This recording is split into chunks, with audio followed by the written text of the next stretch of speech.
Assalamualaikum warahmatullahi wabarakatuh. Bismillah, alhamdulillah, wassalatu wassalamu ala rasulillah, la hawla wa la quwata illa billah, amma ba'du. Indonesia menangis, Indonesia bersedih. Tercatat di bulan Januari tahun 2021 ini ada 12 ulama dan habaib yang sudah dipanggil oleh Allah Subhanahu wa ta'ala.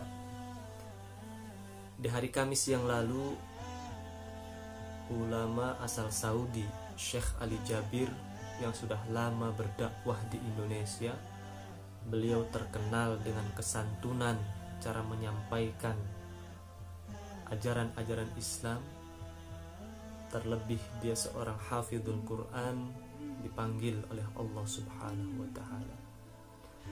Kemudian di hari Jumatnya, Al-Habib Ali bin Abdurrahman As-Segaf juga dipanggil oleh Allah Subhanahu wa ta'ala. Tentu ini musibah yang sangat besar bagi kita semuanya, bagi Indonesia. Dalam satu hadis disebutkan, mautul alim musibatun la tujbar. Meninggalnya seorang alim, ulama, itu musibatun la tujbar, musibah yang tidak bisa digantikan lagi. Wa thulmatun la tusad, dan diibaratkan suatu kebocoran yang sudah tidak bisa ditambah lagi. Kalau selain ulama, misalkan kepala-kepala tertentu, presiden, gubernur, mohon maaf jika meninggal, tentu diganti oleh wakilnya. Wali kota meninggal, diganti oleh wakilnya. Kepala sekolah, rektor meninggal, diganti oleh wakilnya. Akan tetapi ulama yang mereka belajarnya puluhan tahun, ada yang belajar di Indonesia saja di pesantren-pesantren, bahkan mereka belajar hingga ke Timur Tengah, ke luar negeri. Ketika mereka dipanggil, belum tentu ada orang yang siap untuk menggantikan. Oleh karena itu, musibah yang sangat besar ini, atau wafatnya para ulama ini, bertanda ada dua perkara. Bertanda yang pertama yaitu diangkatnya ilmu. Meninggalnya ulama itu bertanda diangkatnya ilmu.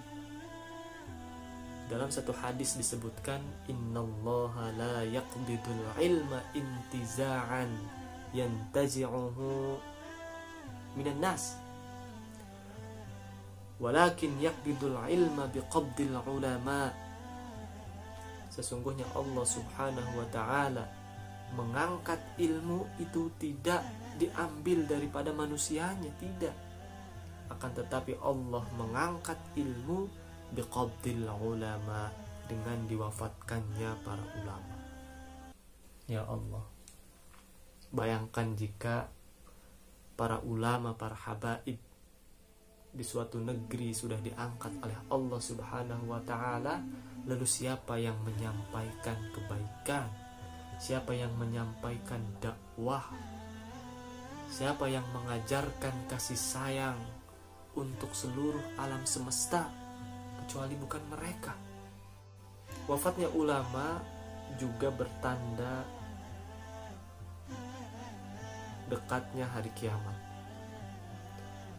Ini sudah ramai didiskusikan, ini sudah ramai dibincangkan, ini sudah ramai dibahas oleh para ulama. Tentu berbicara masalah hari kiamat itu tidak ada yang tahu kapan, bulan apa, tahun berapa, tidak ada yang tahu. Bahkan Nabi sendiri ketika ditanya, ya Rasulullah, mata as-sa'ah, wahai Nabi, wahai Rasulullah, kapan as-sa'ah, kapan hari kiamat? Beliau tidak tahu, kecuali beliau menyebutkan ciri-cirinya. Nah, salah satu ciri daripada dekatnya hari kiamat yaitu ayyurfa'al ilm, wa min asyratis sa'ah ayyurfa'al ilmu wa yusbatal jahlu. Ya Allah. Dan daripada tanda-tanda kiamat itu adalah diangkatnya ilmu.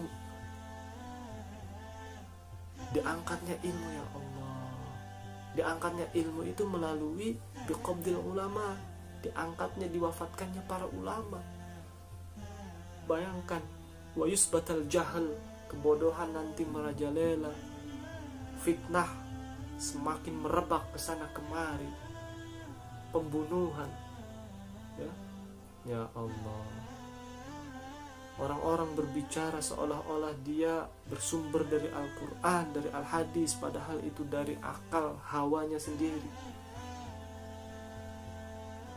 Tidak terbayang kalau ulama-ulama kita dipanggil oleh Allah Subhanahu wa ta'ala. Oleh karena itu, teman-teman semuanya, ya, kita harus menyiapkan solusi. Jangan sampai kita membuat hanya rasa kecewa, hanya rasa bersedih dengan mautil ulama, dengan diwafatkannya para ulama.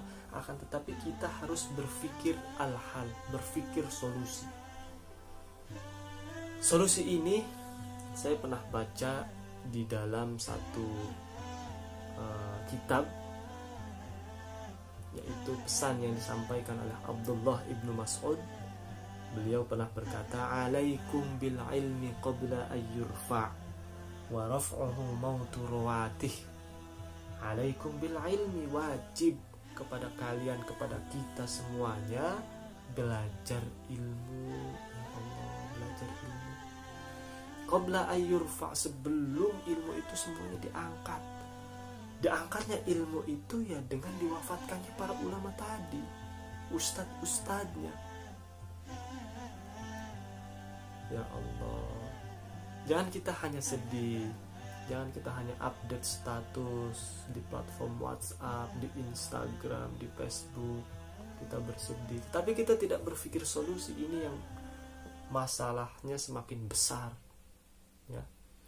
Oleh karena itu kita harus siapkan generasi mendatang, generasi yang siap estafet, meneruskan misi, meneruskan ajaran-ajaran dakwah, menyampaikan misi-misi Al-Quran, misi-misi Al-Hadis, misi Islam rahmatan lil alamin ke seluruh penjuru di Indonesia khususnya, bahkan ke seluruh dunia. Tentunya solusi ini tidak diperuntukkan kepada orang-orang yang memiliki latar belakang keagamaan saja, tidak. Orang-orang yang memiliki latar belakang umum pun harus bantu, harus ikut andil menyiapkan solusi ini ke depannya. Seperti apa? Misalkan pengusaha, ya siapkanlah bantuan untuk mereka, untuk santri-santri yang di pesantren agar mereka jadi ulama, kan gitu. Atau arsitek-arsiteknya yang suka bangun-bangun gedung, mereka membangun gedung yang besar untuk pesantren agar santri nyaman, agar santri tidak kehujanan, agar santri tidak kepanasan ketika belajar. Itu kan bisa saja. Jadi solusi ini diperuntukkan untuk kita semuanya, bukan hanya orang-orang yang memiliki latar belakang keagamaan saja, ya. Semua harus peduli. Jangan sampai kita mendengar kabar ulama-ulama kita dipanggil oleh Allah Subhanahu wa ta'ala, kita hanya merasa sedih, kita hanya merasa kecewa, namun kita lupa untuk menyiapkan generasi-generasi kita selanjutnya yang akan meneruskan warasatul anbiya, waris-pewaris para nabi, yaitu ulama. Oleh karena itu kita harus tetap semangat, kita harus tetap kuat, be strong, be optimis, ya, agar kita bisa mencetak generasi-generasi kepada ulama-ulama kita, karena alhamdulillah ulama-ulama kita di pesantren di Jakarta, di daerah-daerah Jawa Tengah, Jawa Timur, dan di daerah-daerah lainnya, alhamdulillah mereka masih sehat, mereka masih sehat, segar bugar, dan mudah-mudahan mereka senantiasa diberikan kesehatan dan umur yang panjang oleh Allah Subhanahu wa taala, agar kita mendapatkan barokah, mendapatkan manfaat ilmu dari mereka. Amin amin ya rabbal alamin. Itu yang dapat saya sampaikan, kurang dan lebihnya mohon maaf. Assalamualaikum warahmatullahi wabarakatuh.